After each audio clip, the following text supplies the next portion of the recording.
dressed up for nothing. All right, well then we're rolling. Patootie says action, and that means it must be time for another edition of Bid Nerds. Hello, everybody. My name is John Polnik. I'm your host of Bid Nerds, your daily nerd out on the most interesting cars on Cars and Bids, and bring a trailer along with my partner Michael Deeb over there in San Francisco. How you doing, Michael Deeb?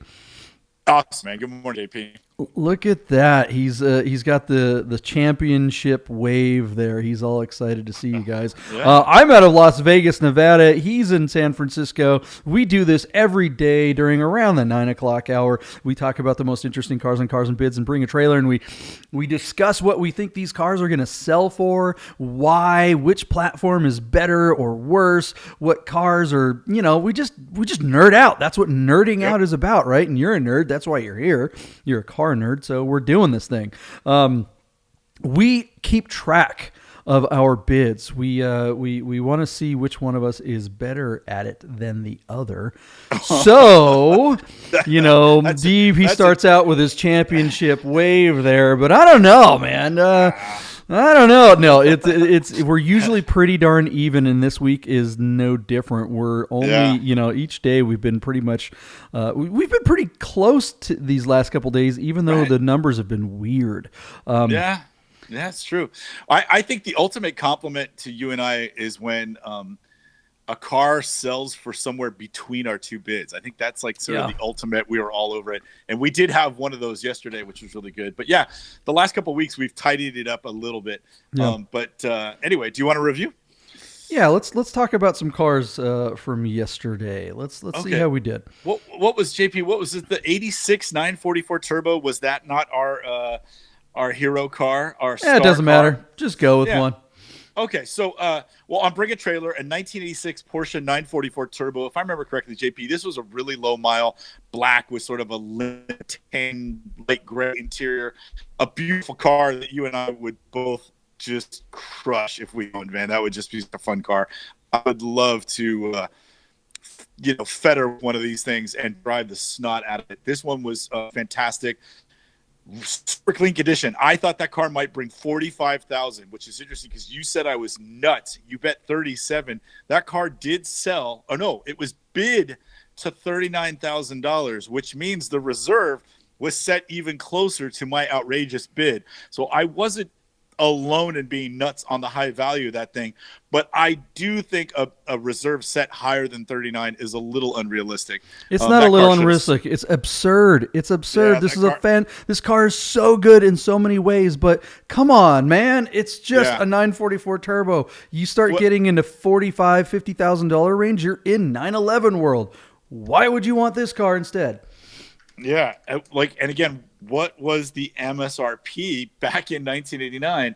A 944 Turbo Coupe was like $38,000 to $45,000, somewhere in that, Yeah, so, but then do you factor in adjustment for real dollars? I mean, $45,000 in 1989 is really probably like $80,000 today, right? Yeah, but still, that's interesting that it's the car's basically bringing sticker again, which is nuts. But anyway, very wonderful car, but just your first win of the day. Yeah, great car, and clearly prices on 944 turbos are moving in the right direction. So I hope JP adds that to his list of cars that he scours Craigslist around the whole Western United States for, and we go get one. That's one right. of the two of us needs to own one of these cars so we can drive it all the time. On Cars and Bids, we also looked at a 2008 Volkswagen R32, and JP, speaking to the crazy results from yesterday, I said 9,500 after basically shitting all over this particular example for having off-colored wheels, the wrong transmission, terrible photos, a not clean car, nearly 100,000 miles. And oh, by the way, it's in Canada. And somehow you didn't take my discouragement and bet the over at $9,600.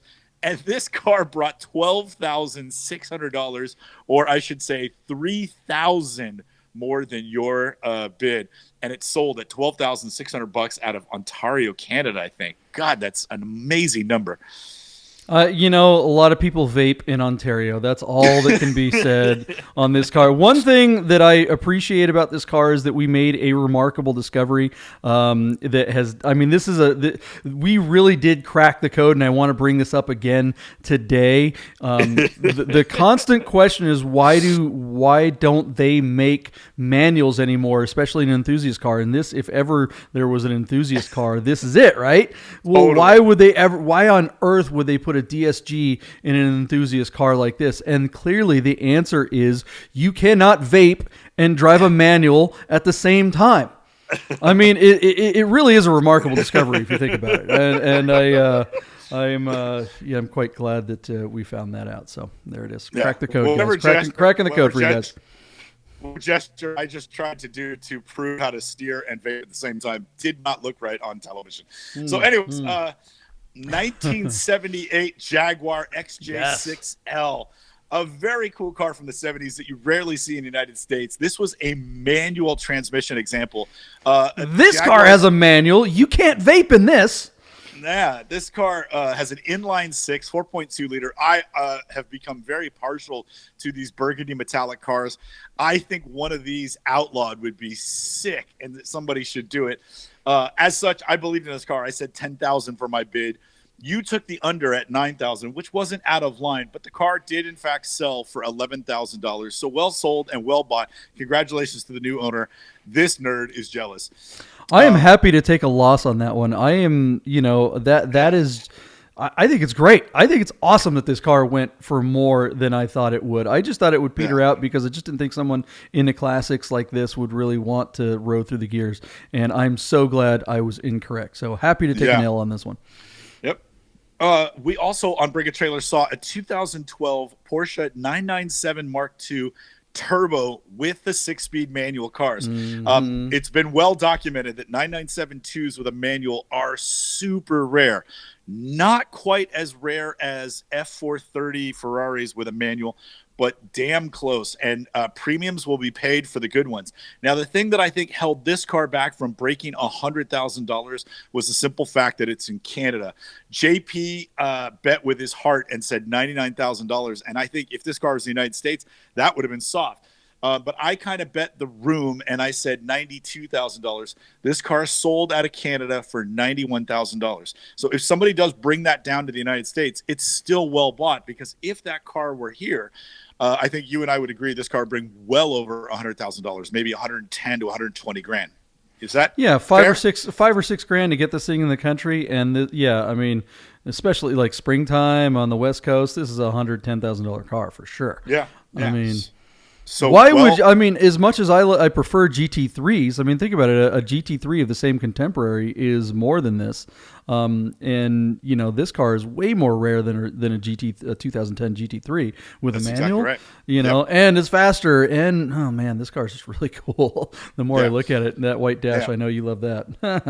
with similar miles, 997 Mark II GT3 would be over $130,000. So there you go. Yeah. All right. And our final car of the day. Yes. JP, giving a shout out to the diplomat movement. We looking at a 1984 Mercedes 300 SD. On Bring a Trailer, this car was out of somewhere in Florida. I mean, just look at it. It almost screams that. Or no, it was Wilmington, North Carolina. That's right.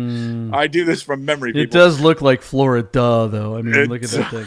Totally as low as that car is, let's just let everybody know this thing is not on bags. The kid cut the springs. Totally. It's just slammed, literally hardcore old school slammed. Yeah, that car's got the demon drop, as my cousin Mark would always say. Cousin Mark always said it's a demon. That's the demon drop. Anyways, I said 5,500. JP gleefully bit the over on 5,800, and somebody bought this car for $8,600. Man, this thing just kept going at the end too. What's that? What do we know? I mean, my God, $8,600. We were so off on that one. It's hilarious. I'm once again, I'm glad to see this one. I'm glad to be off on this. I'm glad to see that this car actually brought a little bit more money than we thought. I don't know if Diplomat if it is the diplomat scene, I think might so. be wrong. It's either diplomat or ambassador or like proletariat or something like that. It's just some kind of, the kids just glean onto this stuff, and some of them have like little shades in the back seat, and they'll like curtains, flags, and they'll have all the Chinese stuff in there, and it's just awesome. Oh God, I love this car. Oh my God, we have to make a Bid Nerds car for that. That would be amazing. For sure. I did comment on this on the thread before it sold. I'm like, somebody needs to put this on bags, and it would be just like super dope. And the owner actually chimed in. He's like, yeah, that was my intention. Never got around to it. So, I mean, this car in bags, now all of a sudden you've got to hold it. I mean, now you don't have to worry about, you just hit the button and you have a normal ride height. But there was a video of this car driving down the road, and it looked, well, let's just say uncomfortable. Love it though. All right. Shall we jump into today? Yeah. Yeah, let's talk about the cars on Cars and Bids and Bring a Trailer that are available right now. In fact, today, these cars that we're going to talk about are the cars that you can buy in mere hours, some of them even less.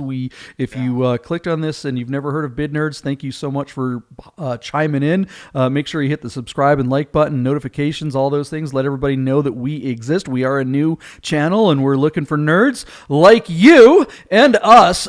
You probably saw the thumbnail of a crazy looking car, one of the oddest looking cars maybe of all time, the Citroen, the 1973. You want to cue us up on that bad boy there, Michael Deeb? Holy free holies.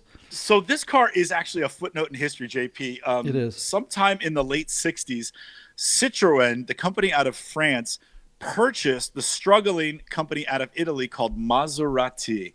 And as such, the first collaboration between the two companies where they shared technology was the 1973 Citroen SM. The particular one is a 5-speed manual.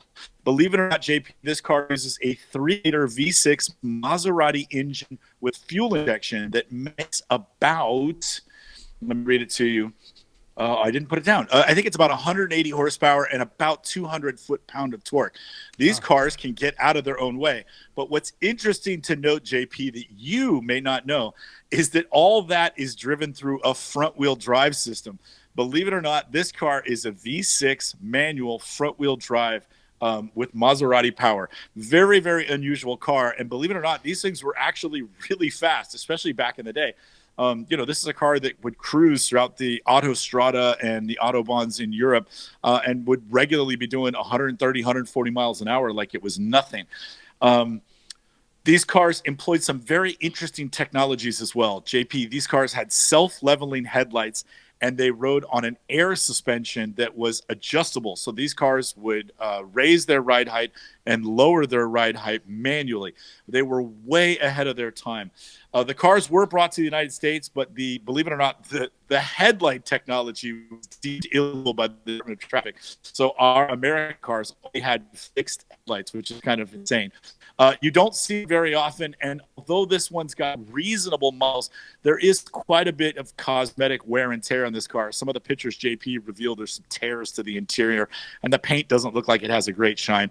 The photos, as we often encourage people to do, hire a real photographer, get some good photos of your cars, because poor photos don't do the car any justice. This is a really unusual car, and yet I don't know, this ad isn't doing much for me. So I don't believe this car is going to bring the collector money it should, considering the rarity, the availability. It is an American-made car, a car destined for the American market, and it's actually got reasonable miles. But still, I don't think this car is going to bring the kind of like $30,000 and $40,000 collector money it should. It's sitting right now, John, at let's call it $14,000 on 19 bids. I forgot to mention that the car is offered out of Baltimore, Maryland, with 98,000 miles on the odometer. So there you go. I am falling in love with this car as I look at the horrible pictures. You're absolutely right that the photos are so messed up. Look at these pedals. What the hell is going on here? You've got your I know. gas pedal. That's your brake. It's like a plunger. And then Isn't I that assume great? this is the clutch. Yep. Usually if you have the clutch coming from the sky, the brake will Yeah. come from up above, and then the Right. throttle will go back into the firewall. But what is happening here? I'm sorry. It's I just love French. this though. Yeah, It's it's like French. put it in H. I mean, the gear shift lever is the same kind of weirdness, but this leather, this baseball glove leather, Yeah. you're absolutely right. The photos are doing everything to accentuate the things that are wrong with it and not really focusing on the things that are just wonderful about this. Yeah. Yes, it's got some tears in the seats. Yeah, the headliner is kind of saggy, but look at those dang seats. Look They- at that leather. Oh, it's so good. Yeah. And that front dashboard, seats, huh? The front seats look a little bit like the Ferrari Daytona, Ferrari Dino seats in their shape and stature. They're very much like a slightly more shallow version of that design, and they're really cool. And look at that shifter lever. How Yes. it looks like it looks like a cocktail straw in a drink. Like it's you can't see the gears. It's great. Yeah, and did you see that gauge? It looks like the air conditioning actually works. And then look at these gauge. I mean, look how beautiful this stuff is. It's just like, old watchmakers and stuff like that. The dashboard, what do we say all the time? No cracks. I mean, that's half the battle right there, kids. I would love to. Admittedly, I've never driven one. I've never even been in one of the four-door ones, which is what you usually see. So to come across one of these two-door ones is just unbelievable. Imagine how striking this car is driving down the road amongst a sea of modern eggs, just bubbles and wind tunnel design that everything has today. Nowadays manufacturers add radiuses for radius sake. This car has all the style, but it just doesn't look like it doesn't look like the style was added to this car just on a whim. It looks like not necessarily that the form follows function, but that the form is style incarnate. I mean, this is not just like, oh, well, this department gets more money if we have 3 radiuses on this headlight. I mean, look at that car. Look at that. That's a wonderful picture. Yeah.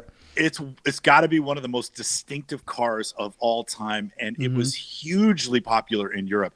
I mean, this was, if you could afford one, this was the car to have. They're extremely comfortable Grand Tours. If you live in Paris and you have a pied-à-terre down at the coast, you would do well if you had a car like this to drive that like 9-hour drive to get to the French Riviera or up to the Atlantic Ocean or something like that. This is a fantastic car. That did really, really well. Do you remember Burt Reynolds' movie, The Longest Yard, where he's in prison and they play football against the guards? No, I can't say that I do. Okay, well, it's a great movie from the early 70s. And in the movie, in the beginning of the movie, he gets in an argument with his girlfriend, steals her car, and gets pulled over by the cops, and that's why he goes to jail. And the car that he steals is a Citroen Maserati, and she screams at him as he's walking out the door, "Don't take my Maserati," and he jumps in one of these, which I thought was really cool, and then leads the police on a high-speed chase and winds up in prison. But anyway, this car had its U.S. Hollywood moment in the early 70s. So there you go. All right, so we both love this thing, despite the fact that as much as we wax poetic, I can't imagine how much it costs to keep one of these on the road. Finding parts for this has to be just awful. Where do you find someone to even change the oil on this crazy thing? Could you imagine if you lose a clutch? Oh my God, what do you do? Find me a vintage mechanic in the United States that speaks French. Yeah, right. I mean, you can find guys that repair Italian stuff. You can find guys, for German cars all day long, but Citroen, I mean, whew, okay. So $14,000 though. I mean, you have the most unique car you can possibly drive on the road almost. Where do you think this is going to live? Is this going to, where is this going to land? 14 grand? Is it going to stall out, or does it have a lot of sky to go? I think it's got to have some sky. Listen, if that car was cosmetically a little bit better and the pictures were better, or maybe as cool as the brown on brown is, maybe if it was a different color, this should be, JP, a somewhere just under $40,000 car. So with that in mind and the kind of reasonable miles on this car, and it seems to be functioning because he drives it in the video, I think the car will bring break $20,000. I'm going to say 23,000, and it's it should sell, but I don't know. Who knows? It might not sell at 23. The reserve might be in the 30s, but it's not going to get there, I don't think. I, don't know. I mean, where are you going to find a comp for something like this? Not like we really do any research before the show. We try to do this off the cuff. And so I just have to, I mean, I think like you, we're betting the room here. We're looking at, there's 19 bids, doesn't have a ton of action with still 3 hours to go. But it is such a crazy, unique car, and Bring a Trailer is the place. It's the middle of the week. There's probably a lot of eyeballs on Bring a Trailer today and people with some money. And this is not a lot of money compared to some of the stuff that goes on here. So if you could get this for under $30,000, I feel like that's something someone would roll the dice on to have a really neat car. I'm going to go $10,000 more than it is right now and go 24. What did you say? Right. You said 23, right? I did. Yeah. So you're betting the over. Yeah. So I don't mean to just be hug up against you, but I'm just going, all right, 10 grand more. You'll find another 10 grand in the last 3 hours. I think you're right. And again, JP, it could just be people waiting to try and steal a nice one for 30 grand. And I'm not saying this car is particularly nice, but it looks like it might be a solid structure from which to put the car back together, which would be really nice. I mean, what a cool driver. We always talk about Porsches with patina. I mean, why not something like this? Yeah, that car in Vegas, heading out to the Pioneer Saloon, that'd be a great car to drive. Yeah. Especially with all the straight roads. We don't have twisties here, so yeah. Imagine in a sea of Porsches, right? Like there's 12 of us in 911s, and there's a car like that doing 130 miles an hour next to you. You'd just be like, what the what? Oh, man, now I'm going to have to bid on it. Thanks a lot. There you go. All right, let's jump over to cars and bids, JP. We're going to look at 2001 BMW 740iL. This is a no reserve auction, people, out of Pittsburgh, Pennsylvania, with just less than 71,000 miles. This was, if I remember correctly, in the late 90s, this was the gold standard for a flagship sedan. This car, I think, was more popular and a better driver than the comparable S-Class sedan. And the Audi A8 S8 was just a little bit more obscure, although a very cool car and later made an appearance in Ronin.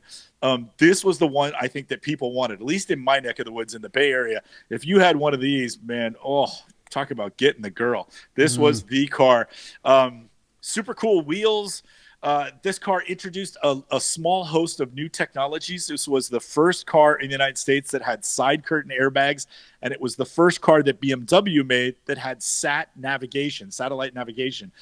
These were long wheelbase versions. They did make a shorter wheelbase version that meant less seat room for the back passengers, but the long wheelbase had all eyeball. A 4.4-liter V8 with 282 horsepower and 325 pound-foot of torque. These cars were quick and fast back in the day. These pictures showed that they employed the tufted leather that makes JP spit wherever he sits. 5-speed automatic, no reserve auction, and an incredibly low price at the moment. It's at $13,750 with really 5 hours to go. But we should note, there are 25 bids. So I would say this car's got some action and might be in for a late in the hour rally.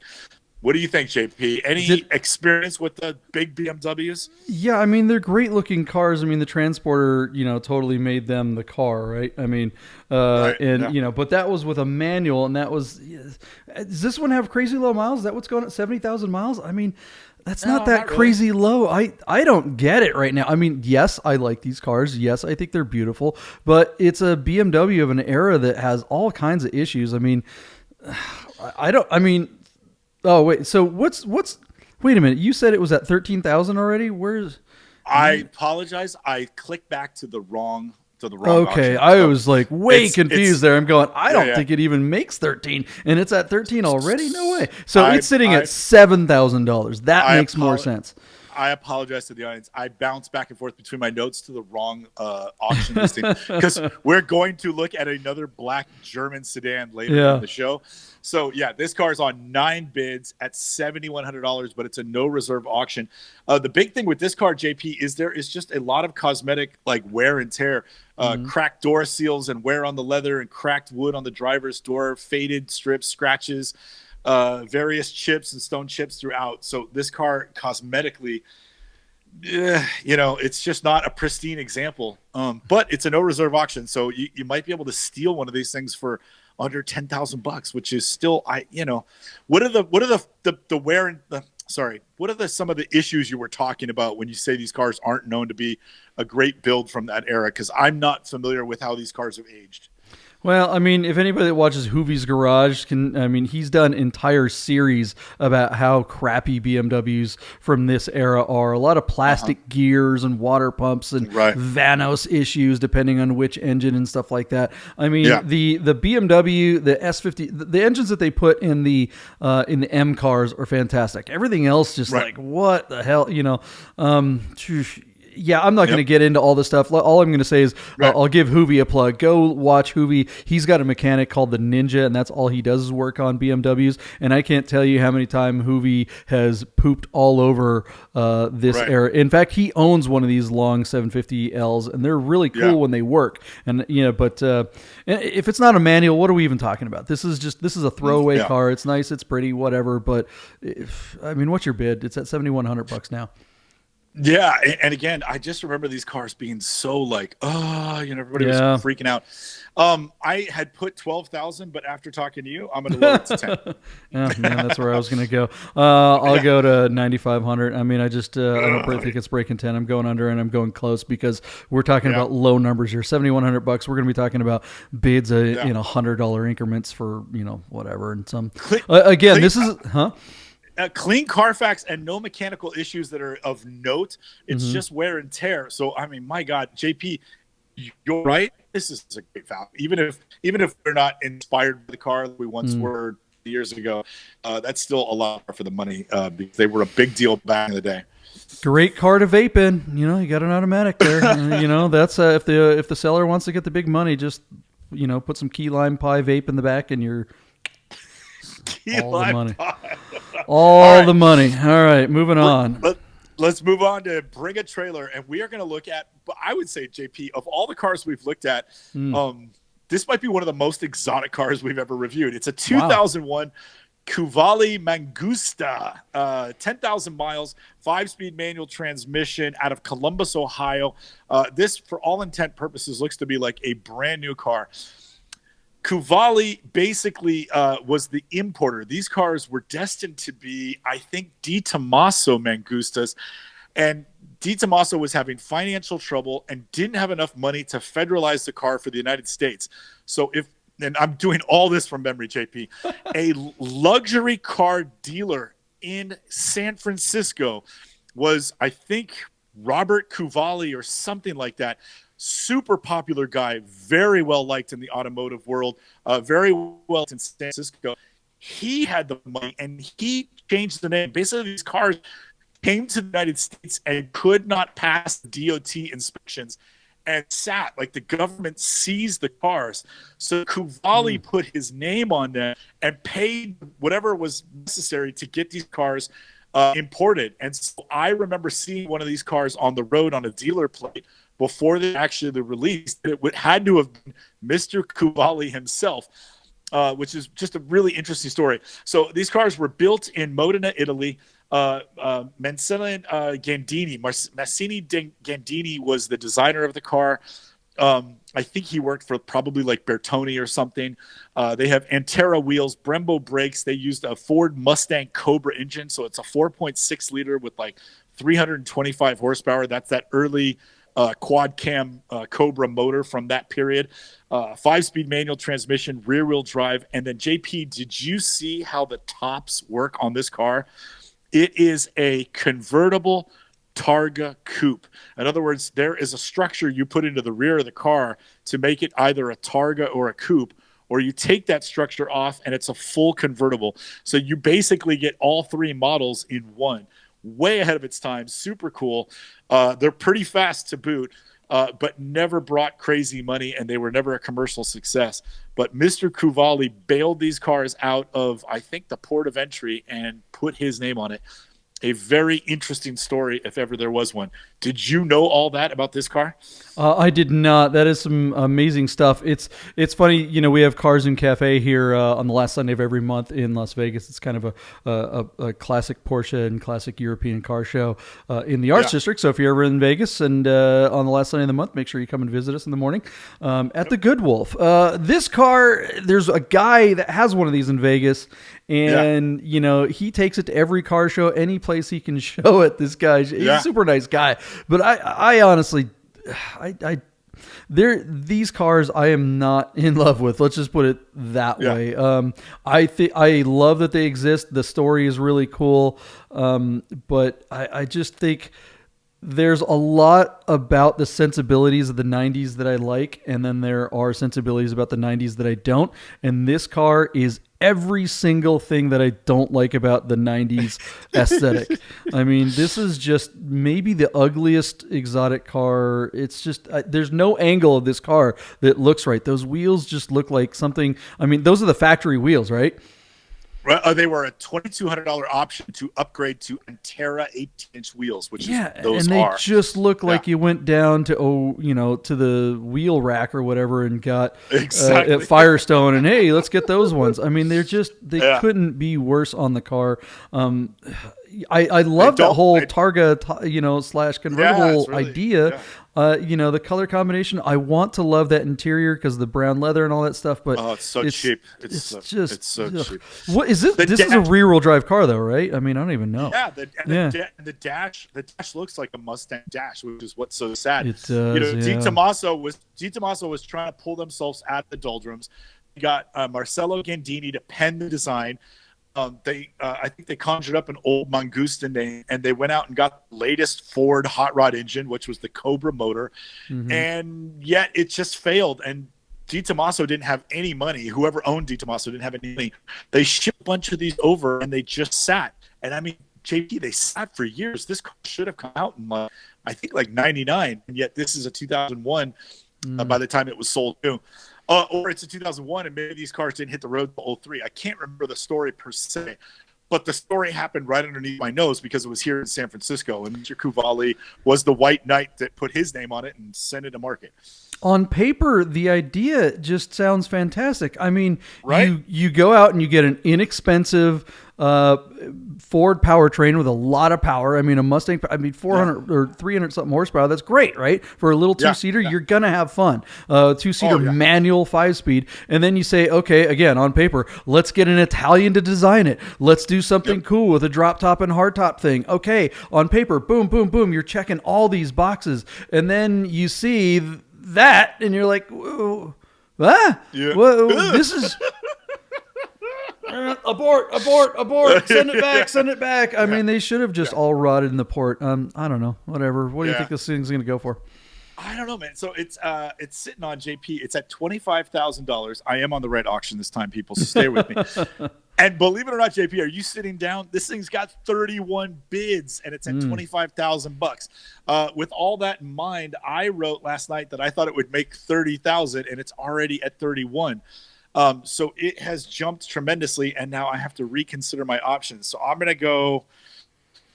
I don't think I can bring $40,000, although it might be the nicest one. I'm gonna really step on my junk here and say $38,000, and it sells. $38,000. Okay, so let me ask you this: you're looking at the auction right now, right? Yep. And I'm looking at it says current bid 25,000.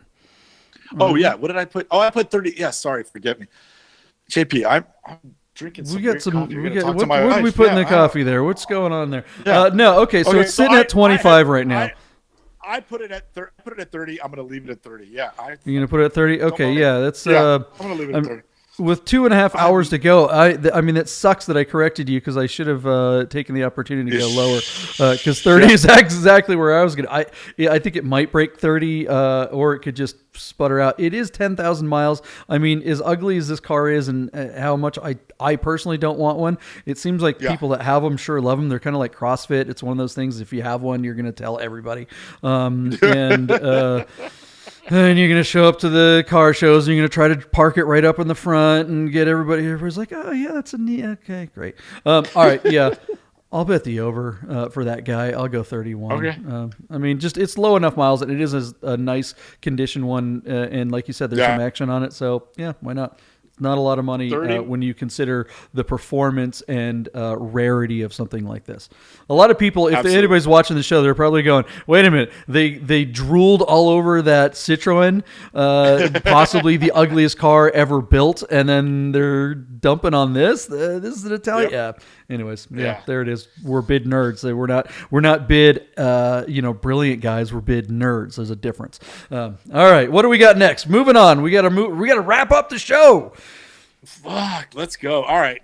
So believe it or not, this is a car I really like. It's a no reserve 1995 Mercedes Benz C36 AMG, offered to us out of Tucson, Arizona, with just 60,000 miles on the clock. This is a very cool car.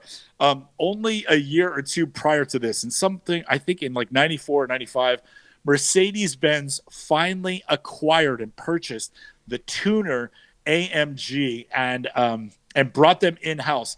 This car was the first product that Mercedes built after acquiring AMG, and this car was offered in the United States. It used a 3.6 liter double overhead cam inline six, made into a 4-speed automatic.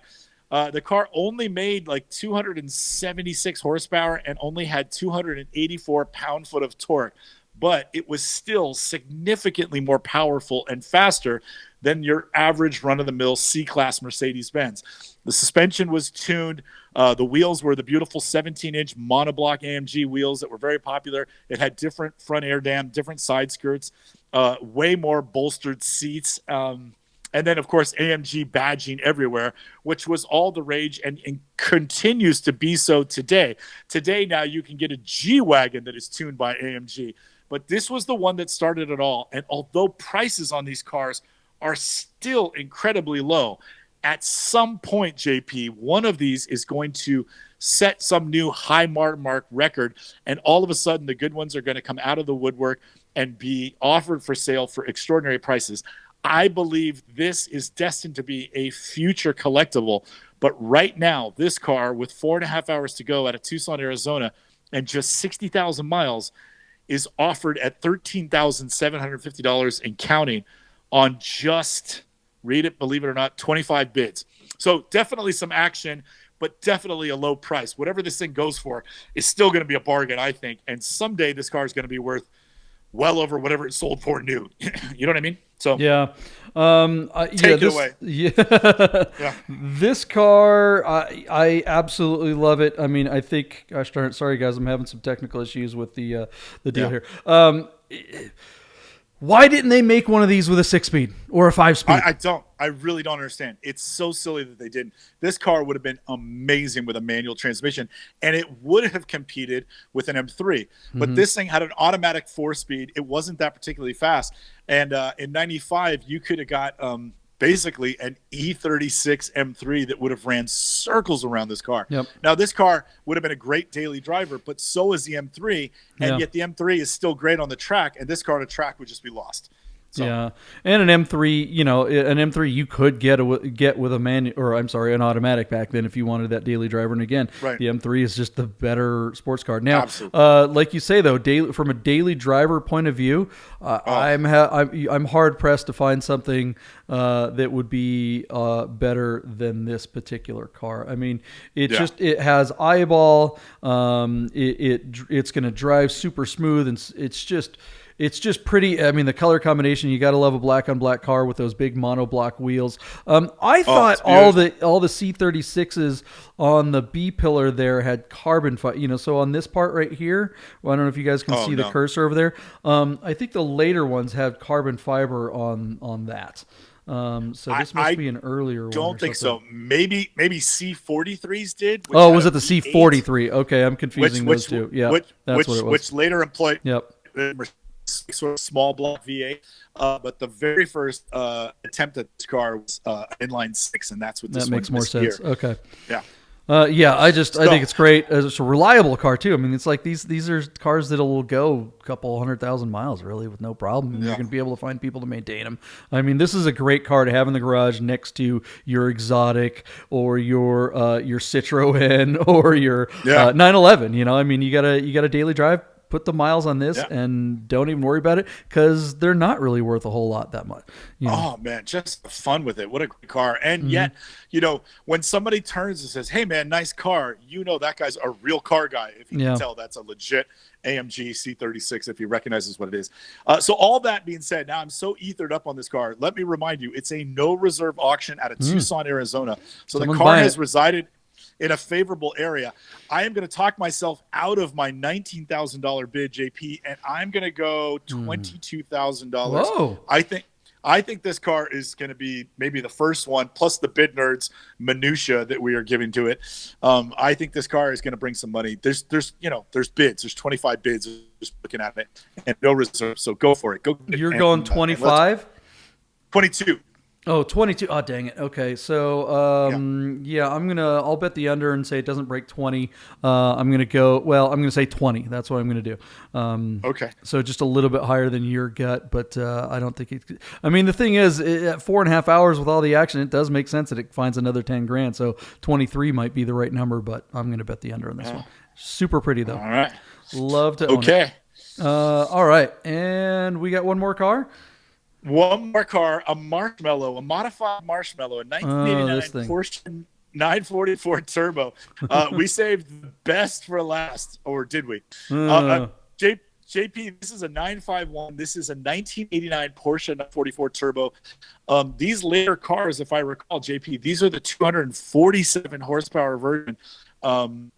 2.5-liter inline four with some power, limited slip differential, white with burgundy interior. But the big story on this car is all the mods. Lindsay Racing Super 61 Stage 3 turbocharger. I'm guessing this car is making 350 horsepower because when you change the turbo on this car, that seemed to be the watermark that most of the turbos that were offered would set you back at. So you're talking about 100 horsepower boost and over 100 foot-pounds of torque boost, making this a incredibly quick car. To handle all that power, this guy upgraded to 18-inch wheels. They're probably knockups of Speedline wheels, but still, I'm guessing that they're probably 10-inch wide in the back to help give this car a little bit of traction. It does have a limited slip differential.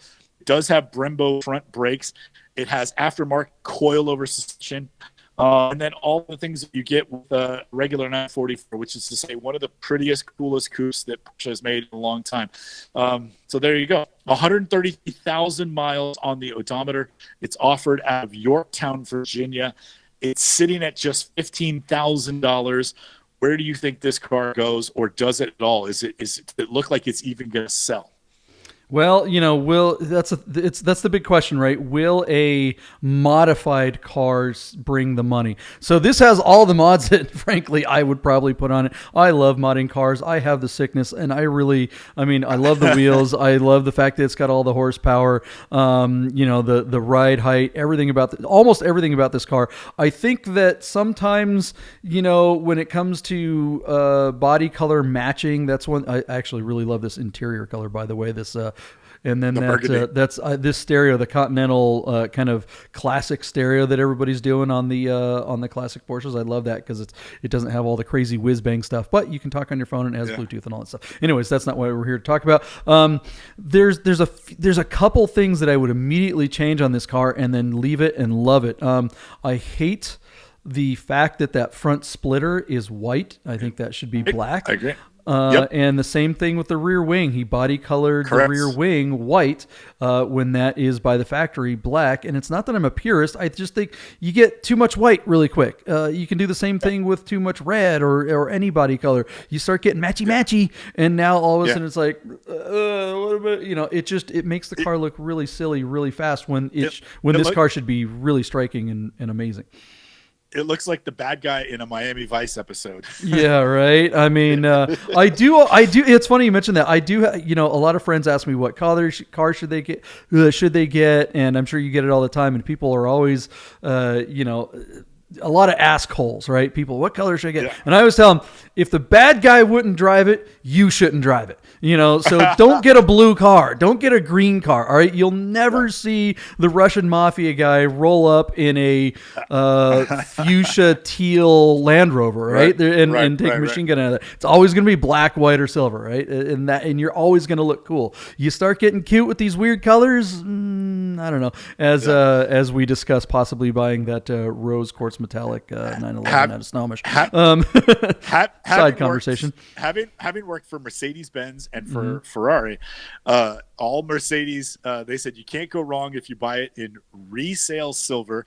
And the Ferrari dealers say the same thing. It's in resale red. Everybody wants a red Ferrari. Everybody wants a silver Mercedes. JP, your point is very valid. It's so true. This car has to handle awesome. It's got to be so much fun to drive. 300 horsepower is what this car was meant to have. I mean, and with the perfect balance, and it's got that strut tower brace and the suspension. Coilovers, this thing's got a rip. I mean, I'm falling in love with it while we're sitting here looking at it. Will it bring the money? Will a modified car bring the money? That is the big question. What do you think? So it's on 26 bids at $15,250. JP out of Yorktown, Virginia. I kind of do. Listen. It's still an '89 944 turbo, and the mods I think kind of make the car attractive. And so for the money, what else could you get? I think the car will break 20,000. I had put 25. I'm going to probably temper that a little bit and go $23,000. But I believe in it. So there you go. Okay. You're going to go 23. I'll go 20 because I think it's going to be right in there. If it breaks 20, again, it's one of these things I'd be happy to get the L in this category. I'd like to see this car go for a lot more. Yep.